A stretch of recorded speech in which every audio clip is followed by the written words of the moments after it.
What's the deal, baby? Y'all know this is the big boss, all boss, K-Pop through the door. Here to talk to this box. Y'all know me, man. When I'm in this car, I'm in route to go to the gym. That's just what it is. But today we're talking about what's next for Jermall Charlo, man.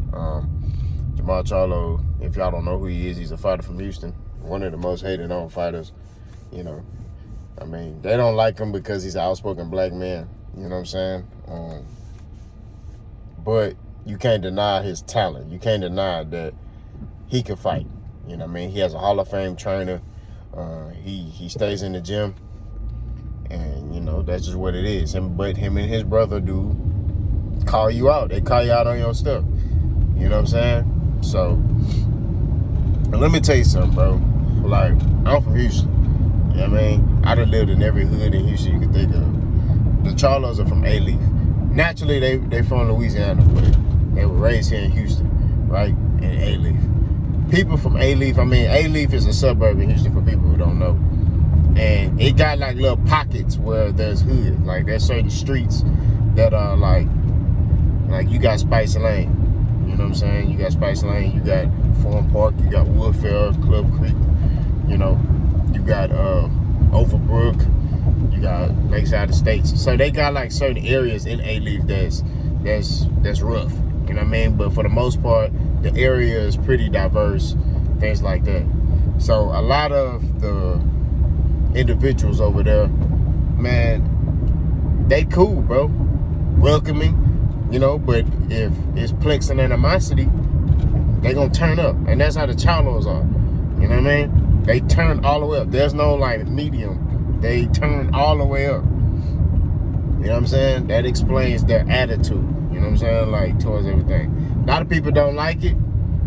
I understand it because, you know what I mean? When you got people who are telling you you're going to lose or making all these comments about you and then, you know, you beat the fighter that they said they was going to beat you. You beat the brakes off of him. It's like, you know, and then they got that Louisiana blood in them, man. So, you know them. You know how they do. But, back to Charlo, Big Charlo. I think Charlo, if he stays at 160, he should go ahead and fight Demetrius Andrade. We're not going to talk about Canelo. I'm not going to give Canelo no shine in this video because he ain't trying to fight Charlo. So, I think him fight Demetrius Andrade, you know, unifying would be a good look. You know, Demetrius Andrade is an excellent boxer. Just having been put in situations where he can maximize his talent and grow his brand as a fighter. You know what I'm saying? He's a great fighter, but his brand has not grown because he has not faced the top competition. And Jermall Charlo, you cannot deny his talent level. You cannot deny his star power. He's a great fighter. You know what I'm saying? So, I think that with Jermall Charlo, you know, a Demetrius Andrade fight would be cool. I mean, sidebar is messed up that these two black fighters got to go at each other and, you know, they couldn't get a fight with Canelo. But, hey, this is just what it is. You know what I'm saying? If I'm Charlo, I go ahead and fight Demetrius Andrade, you know, and then maybe try to see if I can get a Triple G fight because Triple G is holding that IBF belt at 60 hostage. So if, you know, I'm Charlo, I'm like, hey, man, let's fight Andrade and then I fight Triple G. You know what I mean? Let's try to force Triple G's hand. And, you know, I don't see nothing wrong with that. You know what I mean? I think that Charlo is deserving of that. I mean, like I said, he's a great fighter. You know what I mean? He has a lot of talent. And I don't know. I think it's time for him to get his flowers. It's time for him to get his crown. You know what I mean? He 31 years old because we the same age. I'm a couple of months older than him. It's time for him to get his flowers, man. He ain't getting no younger. It's time for him to go get these belts, get this payday. You know what I mean? And, you know, make a name for himself. Because, you know, obviously that other boy, that Cheeto boy, is not going to fight him. So he got to do his own thing. You know what I'm saying? And work with what he got available to him at 160. You know what I mean? I would try to force a Triple G fight. A Jaime Munguia fight, I'll try to get that too. You know what I mean? Because I think Jaime Munguia has the WBA belt or the WBO belt. Whatever. Try to get that fight. You know what I'm saying? So, that'll be a good thing. If Charlo, I mean, he has the WBC belt.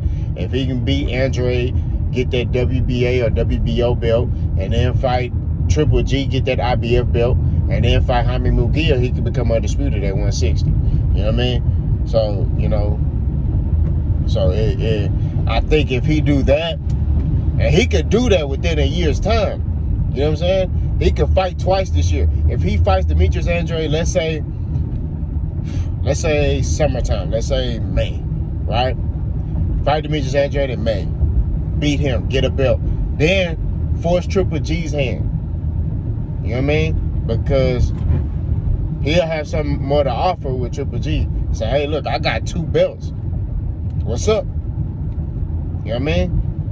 And I think that'll bring Triple G from out of the closet, whatever he hiding at, and then that'll bring him to want to come fight Charlo. Because then Charlo will be able to come to, like I said, with those 2 belts. You know what I mean? Because Triple G, he just trying to get a payday, bro. He trying to get a payday. He ain't worrying about his career. So if Charlo got 2 belts, that raises his star power. That raises his brand. That raises money that has to get paid to him. So if Triple G, Triple G and Charlo, they could throw that on pay-per-view on Showtime. That'll make money. You see what I'm saying? That would entice Triple G to be like, let me get this money. Let me get this bag. You see what I'm saying? Boom. And if Charlo beat Triple G, then he get that IBF belt. Now he got 3 belts. Then he got 3 belts. He can go to Golden Boy and be like, hey, I want Jaime Munguia. You know what I'm saying? Nah, the only thing about Golden Boy is they don't be trying to put their fighters in there with top guys. That may be a problem. Is Golden Boy may be an issue. You see what I'm saying? That's the only problem is Golden Boy. They'll talk. They talk a good one, and Oscar De La Hoya come out and say this and say that, but they don't be trying to put their fighters in there with nobody, bro. Look at what they do with Ryan Garcia. Look what they did with Canelo for all these years. They don't try to put their fighters in there with top competition. You know what I mean? They wait till a fighter look vulnerable, then they be like, oh yeah, we're gonna fight him. Nah. So I think what they need to do is, if Charlo can find a way to get Golden Boy to get on board and allow Jaime Munguia to fight him, then I think that I think he'll destroy Jaime Munguia. I'm not even gonna lie. I think if he fight Jaime Munguia, he gonna spark Jaime Munguia. Because Jaime Munguia is not defensively responsible. He's just not. I think Charlo can get him out of there. So if I'm Charlo, that'd be my mindset. Now, another option Charlo could do is he can go to 168. Without having to fight all the fights, he could just say, hey, I'm going to move up to 68.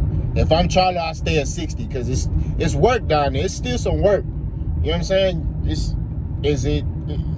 I think his toughest fight may be the Demetrius Andrade fight. That may be his toughest fight. Everything else, I feel like would be a breeze. You know what I mean? So if he can get over Demetrius Andrade, he can breeze through the other ones. That's out there. I think he stops Triple G. I think he stops Jaime Munguia. Demetrius Andrade fight, that's 50-50 fight. You know what I mean? That's a fight where he gonna have to buckle up his chin strap, and he gonna have to lock in like he did against J-Rock. You know what I'm saying? Because Demetrius Andrade, that's different.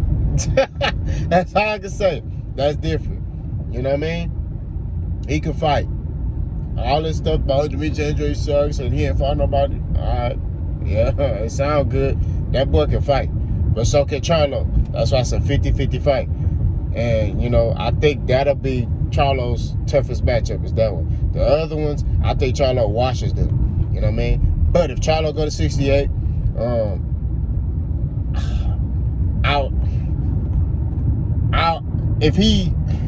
I wouldn't want to see Caleb Plant fight Charlo. I think the power would be an issue for Caleb Plant.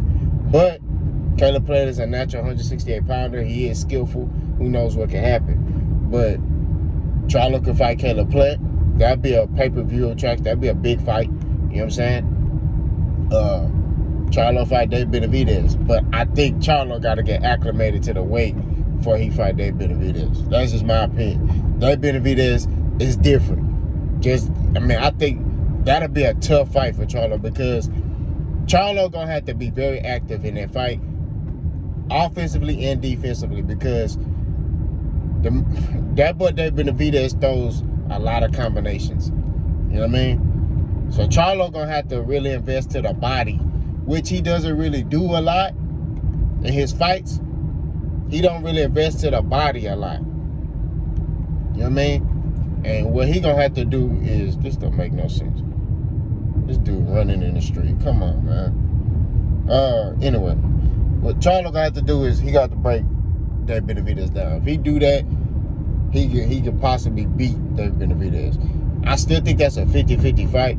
I just think that Charlo gonna have to be a complete fighter against Dave Benavidez. He gonna have to let his hands go a little more. He gonna have to move his head more. He gonna have to be. He gonna have to have a full. He gonna have to have a full arsenal against Dave Benavidez. You know what I mean? He gonna have to catch a lot of punches. He gonna have to outwork Benavidez, use the jab, which he's a master at. That jab is beautiful. You know what I mean? But I just think that Charlo gonna have to really be on his A game against Benavidez. Because Benavidez, he's big and he just weighs on you and throws combinations. You know what I mean? So Charlo gonna have to use that jab. He got to be active. He can't just throw one jab. He gotta throw many jabs to set punches up. What I mean by that is that jab gotta be active. You know, jab to the body, jab to the face. He gonna have to set stuff up, feint, do a lot. He gonna do a lot of stuff. Dave Benavidez, because Dave Benavidez is he big, bro. So it's like, you know, anybody can be beat in boxing. You know what I mean? But like I say, it's one of those things where it's like he has to just be on his A game. You know? But for the most part, I mean, that's all there is at 168. I mean, like I said, I think he should stay at 60. And he can become undisputed within. He could be looking at collecting that last belt maybe in January of 2023, if, you know what I'm saying, and which that would be Jaime Munguia, which that would be the hardest fight to make, because like I said, Golden Boy, they ain't trying to put they fighters in there against top talent.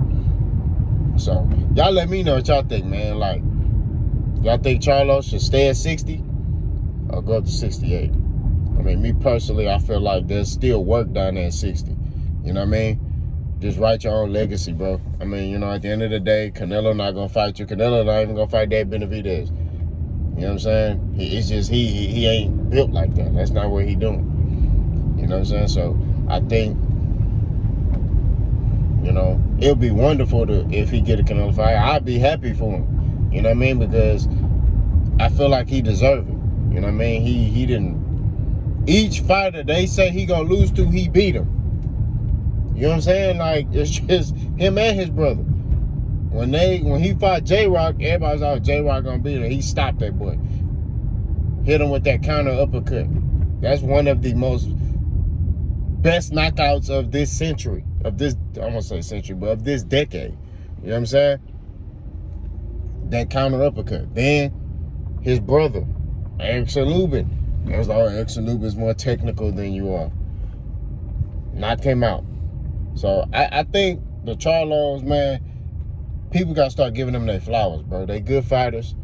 I know people make it personal. They feel like, oh, these dudes are, you know, they be cussing people out and all that. But, man, they good fighters, man. We're going to look at this, you know, them as fighters. And they good fighters, bro. I don't know them personally. So I can't sit there as a man and judge another man off his character when I don't know him. You know what I'm saying? And for a lot of dudes that do that, that's beta male energy to me. You know what I'm saying? For you to sit there and look at a man and just hate on this and dry hate on him for no reason. You know what I'm saying? Just because you don't like the fact that he calling dudes out who said he was going to lose. You know what I mean? Like, at the end of the day, bro, he a man. He entitled to feel how he want to feel. But at the end of the day, y'all don't know nothing about this dude and you just dry hating on him. Like, nah, man. We don't do that, man. But, you know, it's a different era. We didn't do that when I was growing up, man. In my era. You know what I'm saying? I'm a 90s baby, so, you know what I mean? Early 90s. All that, you know, but then again, I can't even use the era type thing because it's dudes in my era who be doing this. So I'm going to just say how I was raised, you know what I mean? We don't hate on no man. You know what I mean? We don't hate on no man. We let stuff be what it's going to be. You know what I mean? But it's just like, man, y'all just be dry hating on him. Oh, I don't like how he looks. He's stupid. It's crazy, man. But y'all let me know, man. Big Boss gone.